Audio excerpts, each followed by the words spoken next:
Welcome back to Country Tough with Brandy Von Holton. Actually, it's not going to be welcome back to Country Tough. This is our first podcast where we're actually changing the name from Big Boss Mare with Brandy Von Holton to Country Tough with Brandy Von Holton. And today I have a special guest. His name is Michael Green. He is from Leavenwor. Yep.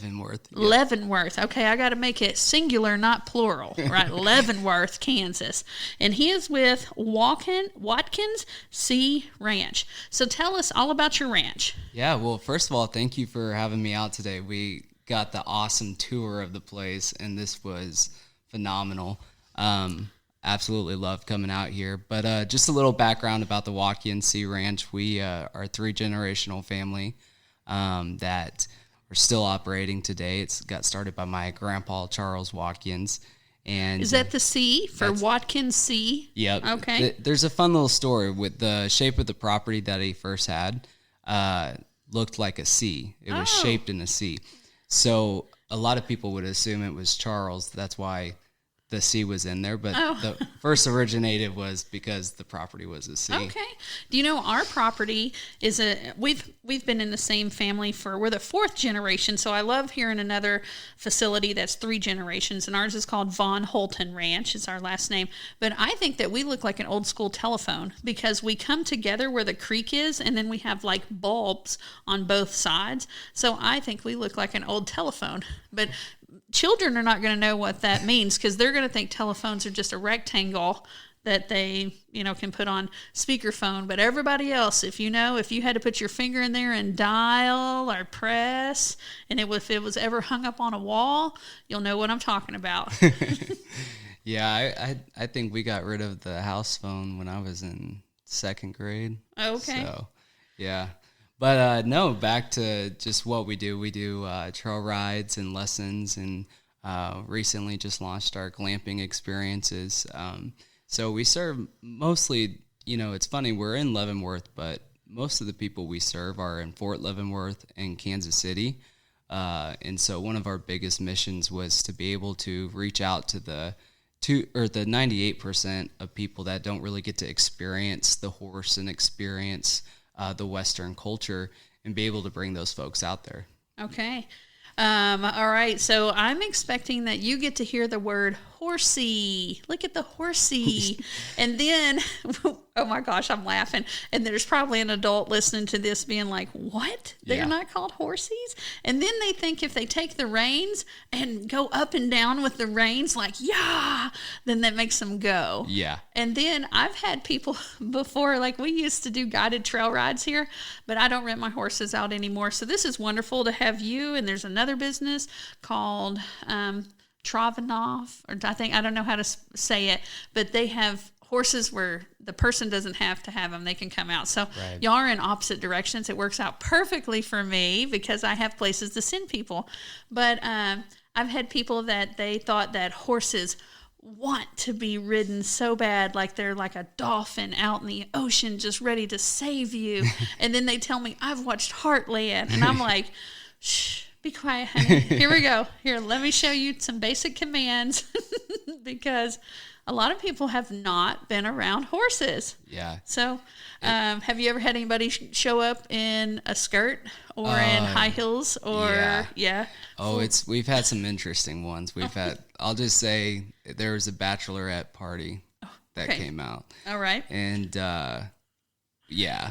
Okay. A lot. Yeah. Lots was it.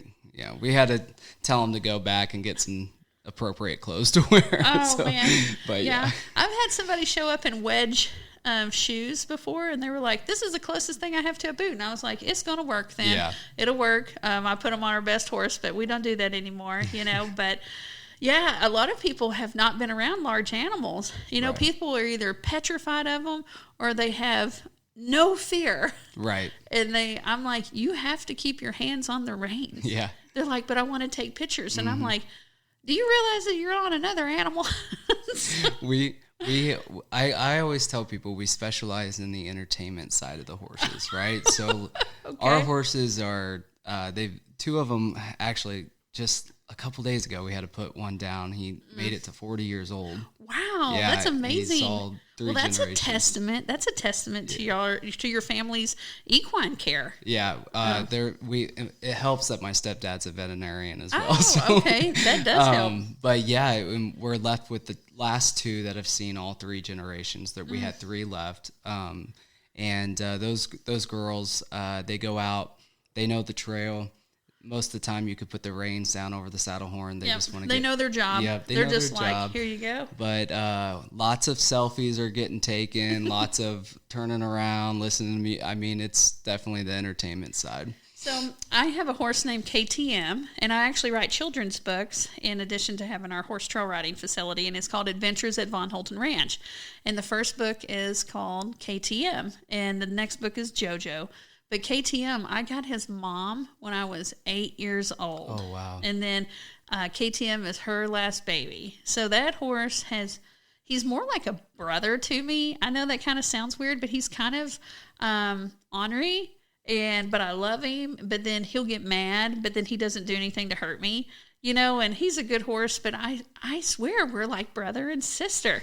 I know that just seems so weird to say for somebody to be like, I think this horse is kind of like my brother. But he's done all sorts of amazing things. Like I've done, I can do mounted archery off of him. He's done trail riding. We've done extreme cowboy racing. So how many horses do you have in your herd?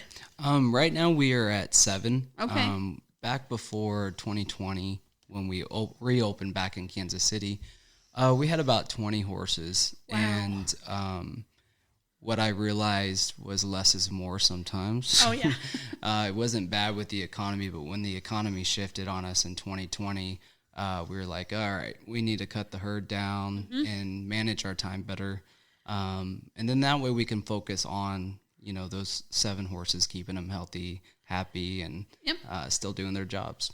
Well, you know what? There's a hay shortage going on right now. It's 2023, and we are scared to death about hay this year. And we have had to call our cattle herd, and then I am selling a horse. But it's a horse that I got in January with the purpose of selling it. But then I fell in love with her, and I was going to keep her. But now I'm like, nope, you gotta go, girlfriend, because I gotta get enough hay. A lot of people don't think about things like that, where culling is it helps the rest of the herd have enough resources. Right. So, all right. So tell me, have you always been in the horse industry, or tell me a little bit about your past? Yeah. So I've grown up in it. My mom, when it got passed down to my mom, I was around, and I was kind of next in line. When I turned 18, I had the chance to take it over. And I honestly wanted nothing to do with it at that time. Okay. Because I grew up in it, right? So you don't know what you're missing until you leave it. And so I moved to Texas, got married, got divorced pretty quickly. And it was quite the journey, but I got into marketing and got into network marketing. And I had a lot of fun out there because I got to take the things that I learned on the ranch and bring it to the world. And it just helped develop me as a person. And then you realize, oh my gosh, I kind of miss this thing. Yep. I miss what I grew up with. So we restarted the ranch back up in 2020. Okay. In Kansas City. So it's been a wild ride. 2020, opening in 2020 in Kansas City. Wow. I know during 2020, we kind of stood our ground on some stuff, and our business actually increased by 136% because, you know what? We were out in the middle of nowhere. Yeah. We were the place that you needed to be. Exactly. So, and we were advised to shut down, and then we didn't, because Walmart didn't have to shut down, and I wonder how many Walmarts would fit on our family farm. So I'm like, nope, I'm sorry, but if it doesn't sound right or look right, it wasn't right, so probably ain't right. So we had people, we took on additional safety precautions and cleaning procedures, and we separated people out, and, we made sure everybody felt safe. We upped everything that we could do, to make sure that we could continue with this way of life, this cowboy way of life that we love so much. So I will tell you, my favorite thing about people getting to come out here whenever we have like horse camps or something, is them getting to be around those animals. And we have one named Coco. It's my super large mule. And that mule loves those kids. And to see those children like bond with an animal that they wouldn't necessarily ever be able to without people like us, you know, that are opening up, because most people don't want you to ride their horse. Oh yeah. Yeah, they don't want you on there because industry. well, they put so much time, money, and energy into those horses. Those horses are family members, and then somebody didn't know what the heck they're doing, you know? Yeah, it takes a lot to let somebody else ride your own horse. So it's most definitely supervised. Yeah, right there with a lot of instruction. And I want people to get into horses. I want there to be more people that fall in love with horses, because there's more and more people that don't have agriculture in their life. Right. Yeah. Well, can you imagine in 2020, during COVID, we ran into the same issues, and I just saw there was such a higher need than normal for people to get out of the house. I mean, depression went up, suicide went up, and what we saw and what took place and happened was we saw an increase in business too that we've never seen before. I mean, there was people coming out every weekend because they just wanted to get out the house. They wanted to spend time with their family, and those horses are so therapeutic for those folks. And so it just increased. And it seemed like the more we drew the line on our beliefs, the more our business increased as well. Right. Well, you know, COVID for us, we hosted 16 different horse camps that year. Wow. Because there was such a need to let kids be kids, let them be outside, let them not worry about all the chaos of the adults, okay? So that's whenever we actually started building with David, because we had so many repeat customers that were like, man, we've got to change up our horse camps. Like, surely they're going to get bored of them or something. So we wanted to change them up a little bit. So we started having them actually learn how to build. And then that has been what sparked our homeschool and our private school business called Building with David, where we actually send them all of the pieces to build something, but they're unfinished. And then they build through video, and then they get a curriculum sent to them. So people that are homeschooling or private school, if their school doesn't have a wood shop or the parents don't have that, we now made that where those kids do have that availability. And we wanted to make sure that kids are able to grow through confidence through building those projects. So, you know, COVID did a lot of bad, but it sure did open up a lot of people's eyes, and it made people realize, like, whoa, we need to learn how to do some stuff for ourselves. Yeah. Yeah. I mean, now we're starting a homesteading business called Country Tough Homesteading, and it's just because we live on a ranch that just won Missouri's best ranch, okay? And there's a lot of, we don't take it for granted. We know what we have, but the things that we know how to do, a lot of people don't know how to do. Right. I mean, how many people you're probably having to saddle the horses for everyone. They don't know how to put them on or. Oh yeah. So yeah, we've got great trail ride leads that go through training on how to do it properly. But yeah, it's like that. But there's such a need. Once they experience that hour trail, they want to come back and they want to learn, you know, and it's their foot in the door. So tell me a little bit about your business coaching. Yeah. So right now we just got started. My business partner wasn't able to get here today, but he's super excited to come out. By the way, if you guys are listening to this, Brandy is totally awesome. Like, well, thank you. I've been praying for a long time to find someone in the industry to mentor, or not to mentor, but to be mentored by, because Brandy thinks way outside the box. So okay, that will bite. It bites me in the butt, but then it opens doors at the same time. And I think there's more doors open than butts being bit. That's right, and it's okay, because it's we need new vision out there, especially in the ag world, in the ag industry, equine world. But anyways, my buddy, I just want to give you a shout out because you're totally awesome. Thank you. I appreciate it. But my buddy wasn't able to make it. But recently we saw there was a need with, it started off with just horse ranches. People were looking, my generation, millennials, what we're seeing is a gap in the ag world.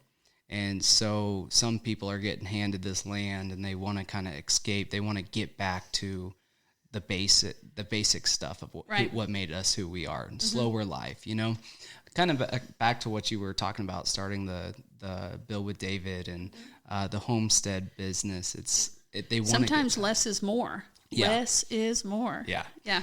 Especially when you got to feed 20 and not, or 7 and not 20 horses. Yeah.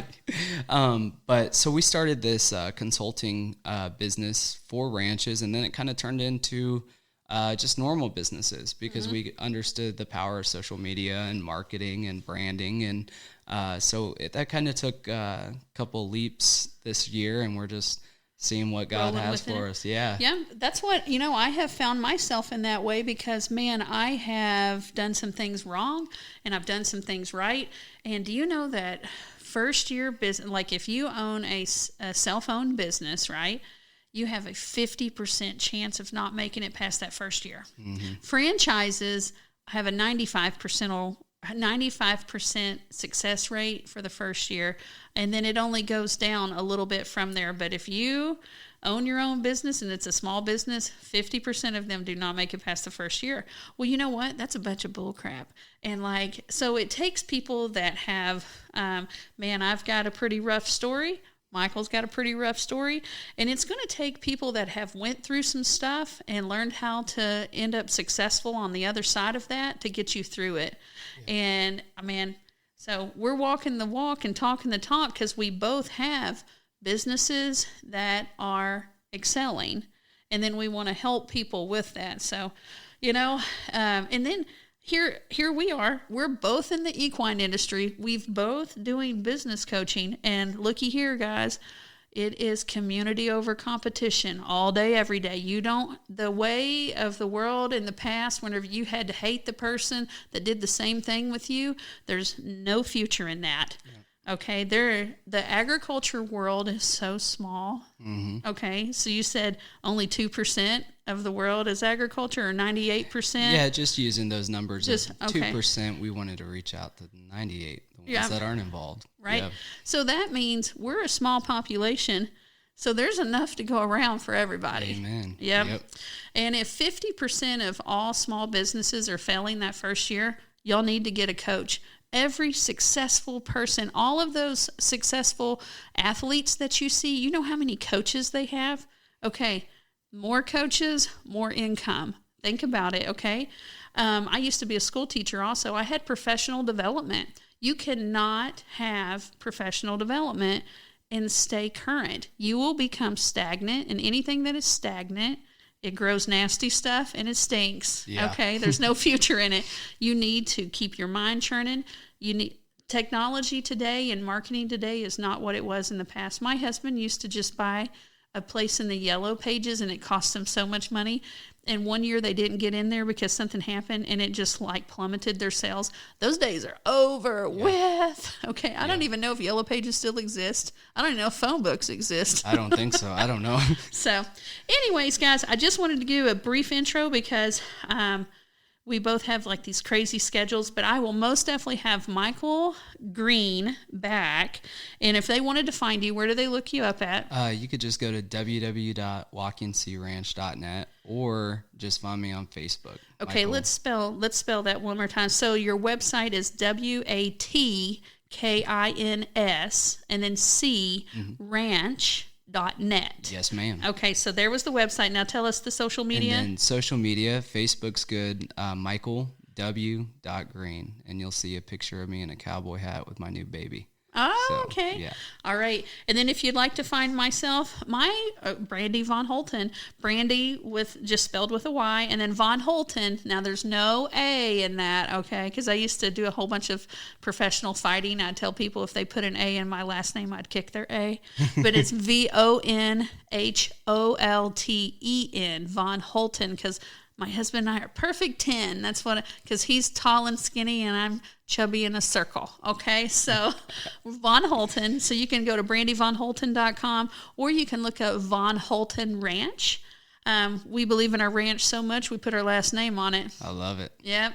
So you can find us there. You can find me on any social media thing. If you look me up on TikTok, You're going to find me doing ice water baths in a bathing suit. And you're going to see me doing a push-up challenge right now for the month of July because I'm doing 1,776 push-ups to celebrate our independence. Amen. Yeah. All right, guys. It's been a wonderful day. Thanks for tuning into not Big Boss Mare with Brandy Von Holten, but Country Tough with Brandy Von Holten.